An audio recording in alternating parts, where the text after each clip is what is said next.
meus caros ouvintes, preparem-se para um mergulho no coração de um medo que muitos de vocês talvez carreguem desde a infância. No Brasil, essa terra de sol e alegria, as sombras que espreitam nas vielas, nos quintais e nos fundos dos pensamentos. Uma lenda que os pais usavam para manter seus filhos na linha, mas que esconde uma verdade terrível. Um terror que não precisa de fantasmas para gelar o sangue. É a lenda do homem do saco. Não é apenas uma história para dormir.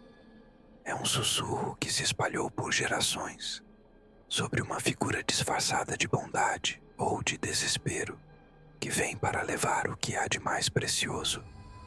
E é nas ruas de paralelepípedos de uma pequena cidade do interior, onde a inocência ainda era palpável, que a fronteira entre a precaução e o pesadelo se desfaz.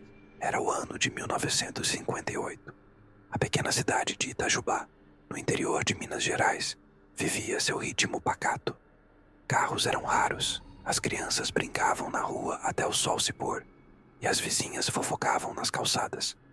A vida era simples, e a maior preocupação dos pais era ver seus filhos bem alimentados e na escola. Contudo, nas conversas baixas das feiras e nas rondas dos mais velhos, um nome era sussurrado com um arrepio: o homem do saco. Ninguém sabia ao certo de onde ele vinha ou para onde ia, mas a ameaça era clara. Ele roubava crianças. Folclore puro, claro, mas quando a pequena Clara, de apenas 7 anos, sumiu no meio da tarde, sem deixar vestígios, a cidade parou. O sol, que antes irradiava alegria, agora parecia ocultar uma sombra. E um silêncio opressor, pesado como um fardo, desceu sobre Itajubá. Era o silêncio que os pais jamais queriam ouvir. João, o pai de Clara, era um homem de poucas palavras, um carpinteiro honesto e trabalhador. Sua vida girava em torno de sua família e da fé em dias melhores. Ele não acreditava em lendas, em conversas de comadre. Para ele, o mal tinha rosto, nome e motivo, mas a dor do desaparecimento de Clara começou a corroer sua razão. Dona Maria, sua esposa, uma mulher doce e religiosa, estava em estado de choque. Suas orações intermináveis não traziam consolo. Nos primeiros dias da busca por Clara, toda a cidade se uniu.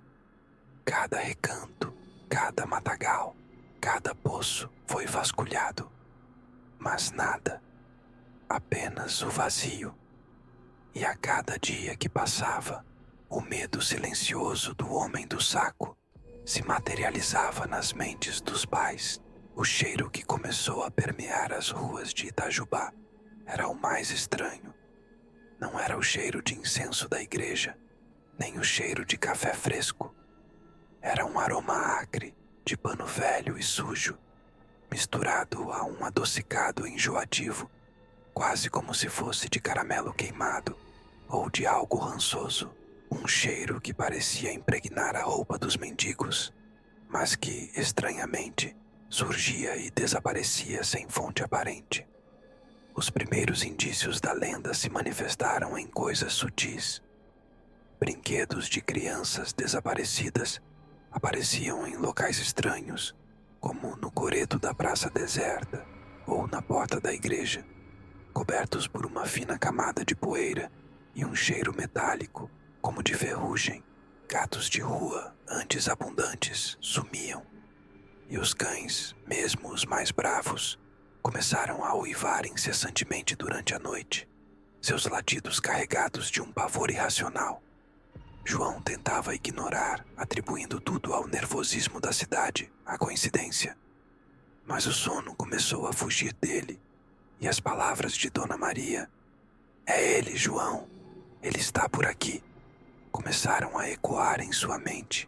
Uma noite, enquanto João fazia sua ronda noturna, olhando para as casas escuras com um coração pesado, ele ouviu um arrastar sutil, quase inaudível, vindo do beco escuro entre a padaria e a loja de secos e molhados. Ele parou, o coração batendo forte no peito. O som se intensificou, como se algo pesado estivesse sendo arrastado por um terreno irregular. Ele prendeu a respiração, o rosto pálido, a garganta seca. João pegou uma velha lanterna de querosene e apontou para o beco. A luz tremeluzente revelou apenas sombras, mas então ele viu um vulto escuro, disforme, movendo-se rapidamente para o final do beco. Era grande, curvado, e parecia carregar um saco enorme e pesado nas costas. A figura era alta, magra, com um chapéu de aba larga que cobria o rosto. O vulto sumiu na escuridão, deixando para trás apenas o cheiro acre de pano velho e o adocicado enjoativo que João começava a associar ao medo. A equipe policial local, poucos e sobrecarregados, tentou racionalizar. Deve ser algum forasteiro, um andarilho, dizia o delegado visivelmente cansado. Mas ele notou que a certeza em seus próprios olhos se tornou mais distante. Um brilho de dúvida que ele tentava esconder. As crianças que ainda podiam brincar na rua eram agora vigiadas de perto, e as portas das casas eram trancadas mais cedo. A tensão na cidade cresceu. Relatos de crianças que juravam ter visto um homem estranho com um saco se multiplicavam. Os pesadelos dos adultos começaram a se assemelhar. Sonhos vívidos com a figura curvada, o saco emitindo um gemido abafado, a escuridão que parecia engolir tudo.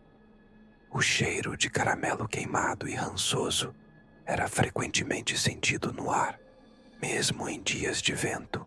Uma madrugada, o sono de João foi bruscamente interrompido. Ele ouviu um som vindo do quintal de sua casa.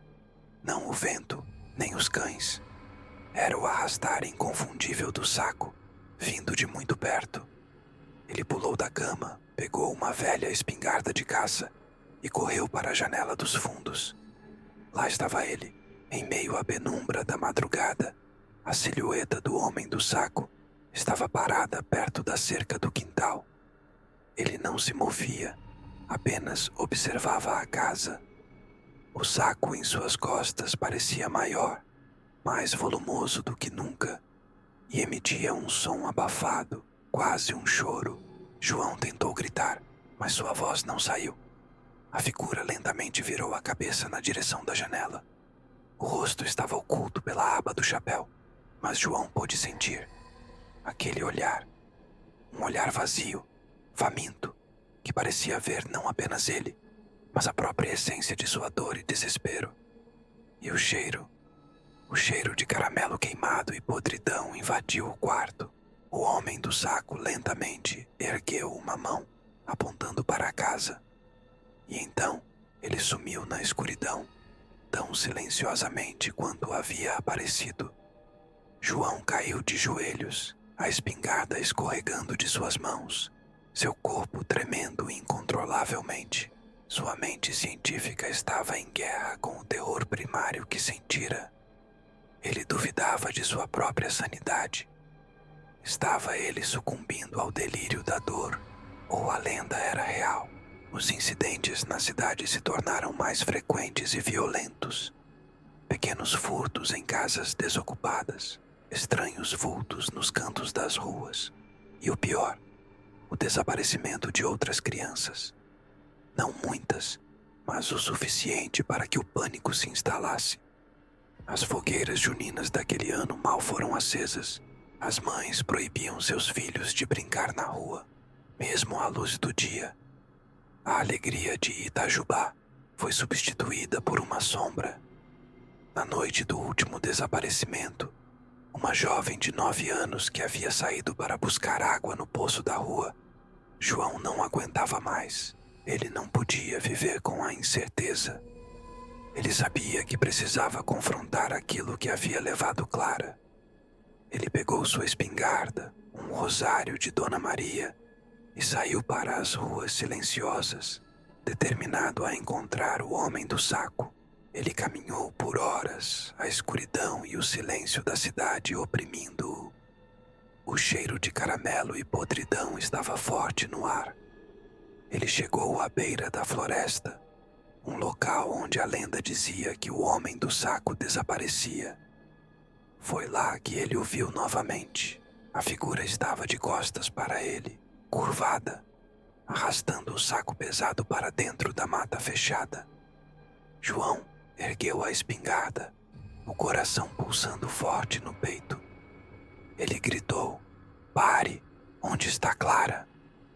A figura parou, mas não se virou. O saco no chão soltou um gemido fraco e abafado. Foi então que João notou o detalhe mais horripilante. O saco não era de pano. Era uma espécie de pele seca, escura e enrugada, com protuberâncias que pareciam formas humanas. A figura começou a se mover novamente, arrastando o saco para a escuridão da floresta.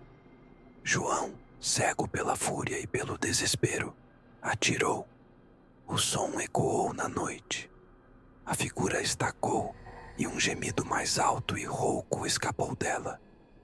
Lentamente, ela virou a cabeça. O rosto estava ali, finalmente visível na tênue luz da madrugada. Não era um rosto humano. Era uma face antiga, ressecada, com olhos fundos e negros que pareciam buracos vazios. A pele era enrugada, como couro velho, e um sorriso doentio, sem lábios, se abriu, revelando dentes podres e afiados. Não era um homem. Era algo que usava a forma de um homem, algo que existia para consumir. E do saco, um choro fraco de criança se fez ouvir, misturado a risadas guturais que não eram da criatura. Eram muitas vozes. João atirou novamente e de novo, até o último cartucho. A criatura não caiu. Ela cambaleou, o gemido aumentando, e então, com um último arrastar ensurdecedor do saco, ela se dissolveu na escuridão da floresta. João foi encontrado na manhã seguinte, desacordado, com a espingarda vazia ao seu lado. Ele estava em estado de choque, murmurando sobre o rosto no saco e as vozes das crianças. Ele nunca mais foi o mesmo. Itajubá, por sua vez, nunca mais teve outro desaparecimento inexplicável de criança depois daquela noite. Hoje, a lenda do homem do saco ainda é contada por todo o Brasil. Mas em Itajubá, ela tem um peso diferente. Quando as crianças desobedecem, os pais ainda alertam: cuidado com o homem do saco. Mas nos recessos de suas mentes, os mais velhos se lembram de João e do terror que ele enfrentou. E quando o cheiro de caramelo queimado e pano velho surge inesperadamente no ar, ou um choro abafado parece vir do silêncio da noite, eles sabem: o homem do saco pode não ser apenas uma lenda. Ele pode ser a personificação de um mal antigo que ainda caminha entre nós, sempre à espreita, esperando a próxima chance para encher seu saco. Pensem bem, meus amigos. Vocês acreditam que certas lendas nascem de medos tão primários que se tornam reais? Ou que o mal pode assumir a forma que o torna mais eficaz?